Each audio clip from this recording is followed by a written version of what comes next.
बंगाल में कानून ने दस्तक दी तो सियासत ने धमकी का दरवाजा खोल दिया। अवैध निर्माण पर कार्रवाई के बाद अब 2031 में भाजपा के सभी दफ्तर गिराने की खुली धमकी दी जा रही है। सवाल यह है कि बंगाल में चुनाव विकास पर लड़े जाएंगे या लड़ाई की सियासत का विकास होगा। क्या है पूरा मामला, जानेंगे इस रिपोर्ट में। नमस्कार, आप देख रहे हैं आपका अपना न्यूज चैनल सत्य सर्वोच्च न्यूज और मैं हूं सोम।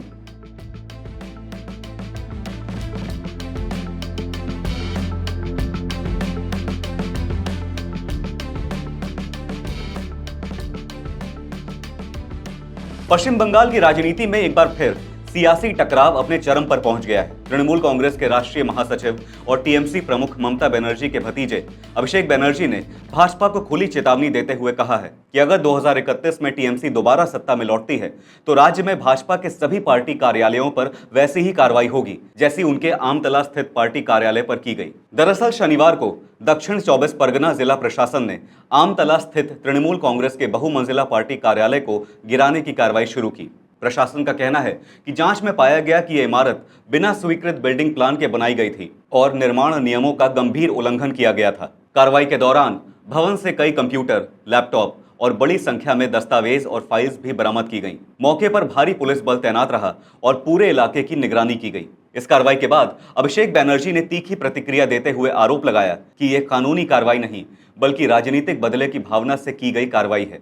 उन्होंने कहा कि इस फैसले को पहले कलकत्ता हाई कोर्ट और जरूरत पड़ने पर सुप्रीम कोर्ट में चुनौती दी जाएगी। अभिषेक बनर्जी ने दावा किया कि कार्रवाई के दौरान भाजपा के झंडे और भगवा गमछा लिए कुछ लोग उनके परिसर में घुस आए, जिन्होंने फर्नीचर और बाकी सामान को नुकसान पहुंचाया। हालांकि प्रशासन की ओर से इस आरोप की पुष्टि नहीं की गई है। साथ ही अपने कार्यालय पर लगे बूथ कैप्चरिंग के आरोपों को भी अभिषेक बनर्जी ने पूरी तरह खारिज किया। उनका कहना था कि अगर इस कार्यालय का इस्तेमाल चुनावी गड़बड़ी के लिए हुआ होता तो 2024 के लोकसभा चुनाव के दौरान चुनाव आयोग उसके खिलाफ कार्रवाई करता। इसी दौरान अभिषेक बनर्जी ने अपनी ही पार्टी के बागी नेताओं और दल छोड़ चुके विधायकों और सांसदों पर भी तीखा हमला बोला। उन्होंने चुनौती देते हुए कहा कि अगर पार्टी छोड़कर गए नेताओं में से एक भी नेता वापस लौट आता है तो वो 1 घंटे के भीतर अपने पद से इस्तीफा दे देंगे।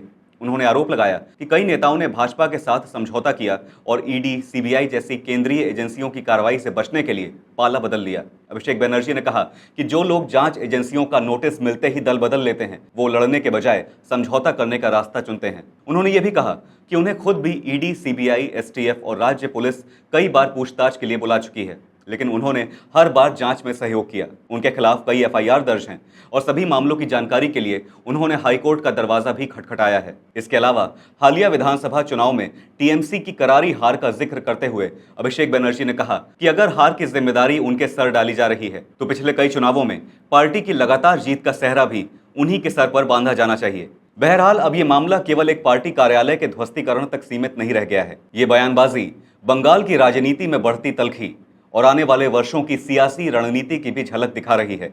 एक ओर प्रशासन निर्माण नियमों के उल्लंघन की बात कर रहा है तो दूसरी ओर विपक्ष इसे राजनीतिक प्रतिशोध बता रहा है। फिलहाल इस पूरे विवाद पर सबकी निगाहें अब अदालत की अगली सुनवाई और बंगाल की राजनीतिक दिशा पर टिकी हैं। आपकी इस मामले पर क्या राय है, हमें जरूर बताइएगा। फिलहाल इस खबर पर इतना ही। देश और दुनिया की बड़ी और अहम खबरों के लिए बने रहिए सत्य सर्वोच्च के साथ। लाइक, कमेंट और शेयर करना ना भूलें। अपना ख्याल रखें। धन्यवाद। जय हिंद।